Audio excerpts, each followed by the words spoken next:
Okay, let's play a little game. I want you to picture this. You're an actor, Okay. but you're not a good one. In fact, you're a struggling, anxious rookie, and you feel like a total fraud. Oh, no. This is already stressful. It gets worse. You've just landed a massive role in a romantic TV drama, which should be the best news of your life, but Yep. there's a problem, a big one. What's the problem? You have absolutely zero experience with love, none.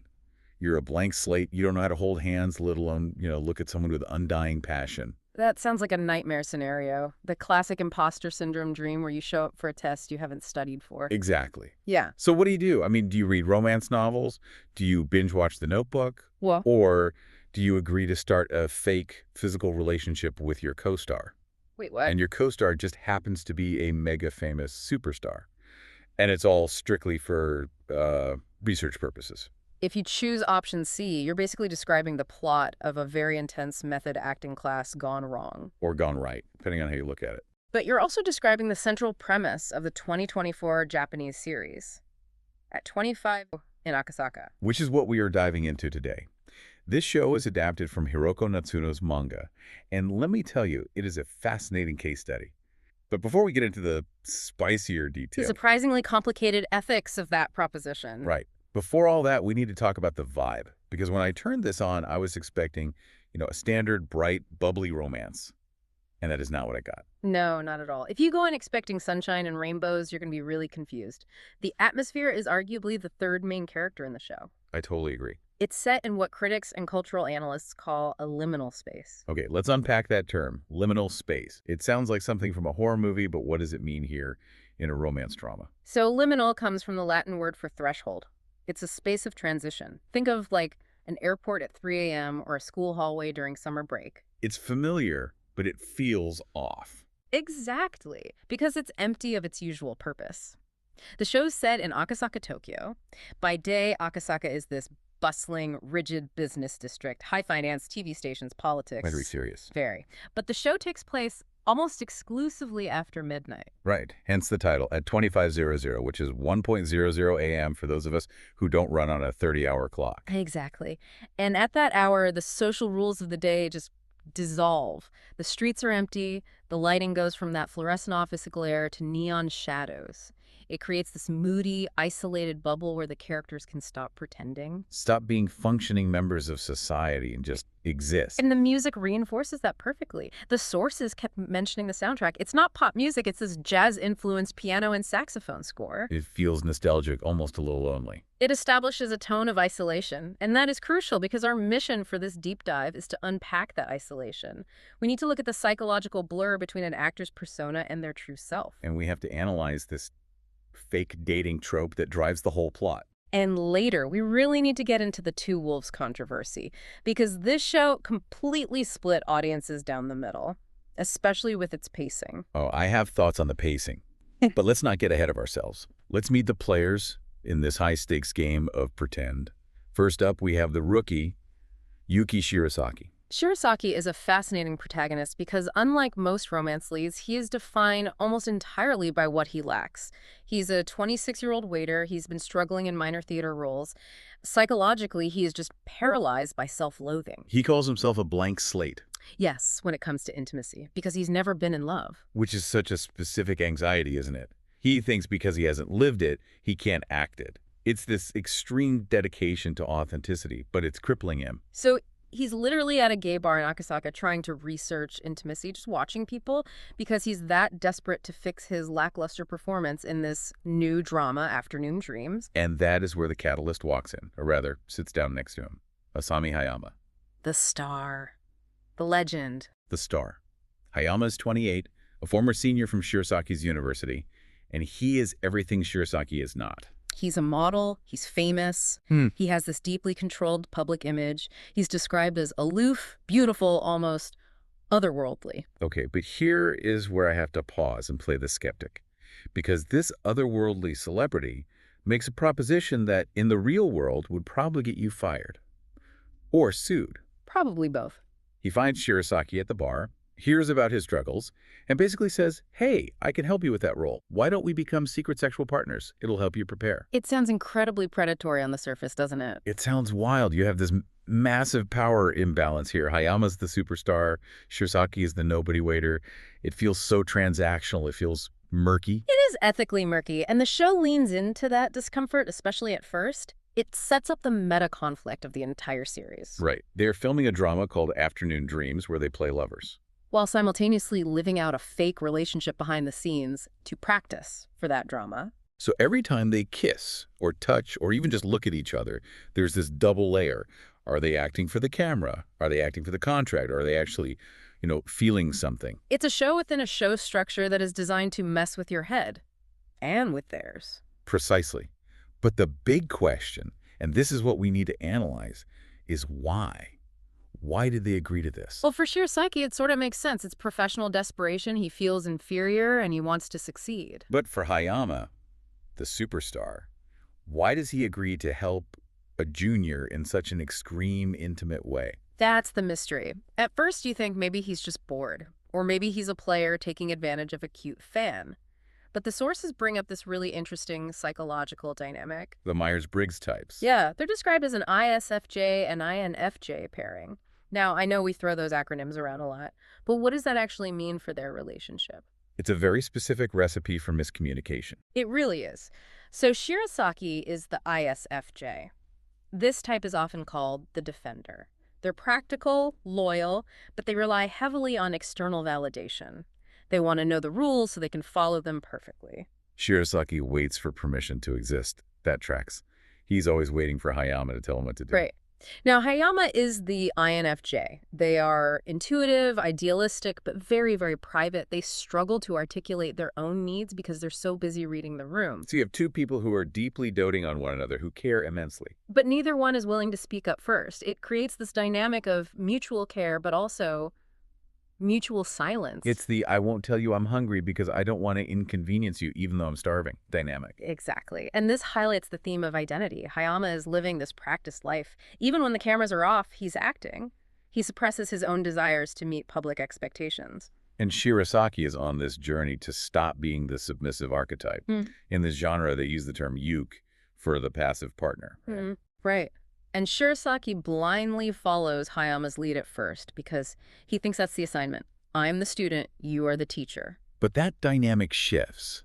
And it shifts in a way that I think confused some viewers who were expecting something more explicit. You're talking about the double bed moment in episode 3. Yes. Let's talk about the bed. Yeah. So Hayama comes to Shirasaki's house to soothe his anxiety. They end up in a double bed. Now, in a romance drama, usually when two leads hit the mattress, you expect fireworks. Right. But this was different. It was. It established domesticity rather than just lust. It wasn't about sex. It was about Shirasaki's vulnerability and Hayama's gentle care. It blurred the lines of their contract. Because it wasn't transactional anymore. Right. It was comforting. And that's dangerous. See, that's where I started to get invested. Because if it was just sex, it's a hookup. But comfort, that's where you catch feelings. However, and this is a big however, not everyone in the audience felt that heat.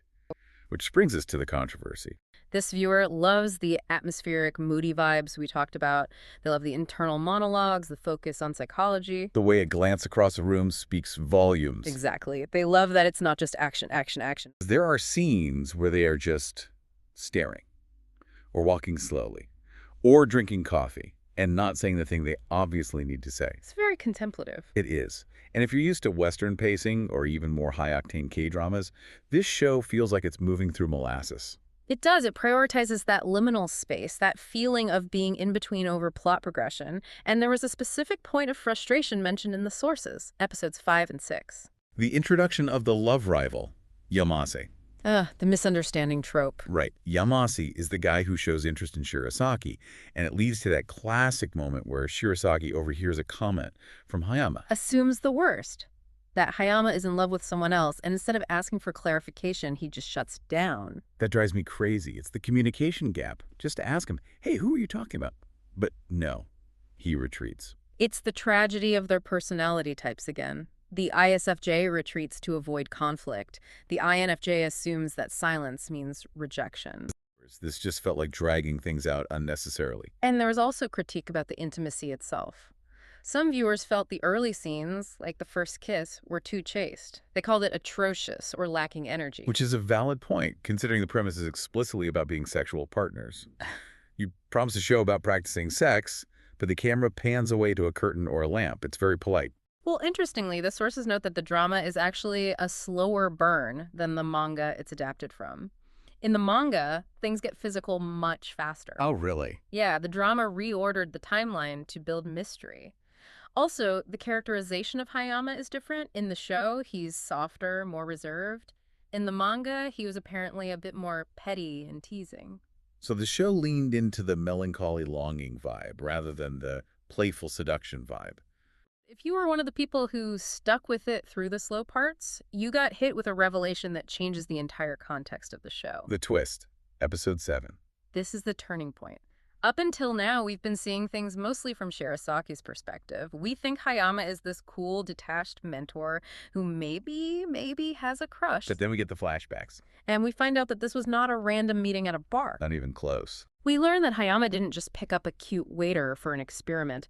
The truth is, Hayama has been silently pining for Shirasaki since their university film club days, years ago. Shirasaki is described as Hayama's most beautiful memory. My jaw hit the floor when I realized this, because it completely reframes the creepiness we talked about at the beginning. It really does. Think back to that proposal in the bar. Without this knowledge, Hayama looks like a powerful senior taking advantage of a desperate rookie. It looks predatory. But with the flashback, suddenly he's not a predator, he's a coward. Or a romantic, depending on your view. But yes, he was terrified. He's a closeted man, deeply lonely at the top of his fame. He couldn't just walk up to Shirasaki and ask him on a date. He was too afraid of rejection, of public scrutiny. So he used the only tool he had, acting. He invented a method acting scenario just to be close to the person he's been in love with for years. It is so tragic. It flips the dynamic from a transactional arrangement to a story of long-term devotion. It turns the ice prince archetype into someone who is actually just protecting a very vulnerable heart. It fundamentally changes the rewatch value. When you watch the early episodes again, you don't see Hayama as aloof. You see him as nervous. You see him holding back. So once we know this, the stakes are different. We aren't just wondering, will they hook up? We're wondering, when will Hayama stop hiding? But they still have to navigate the end of the contract.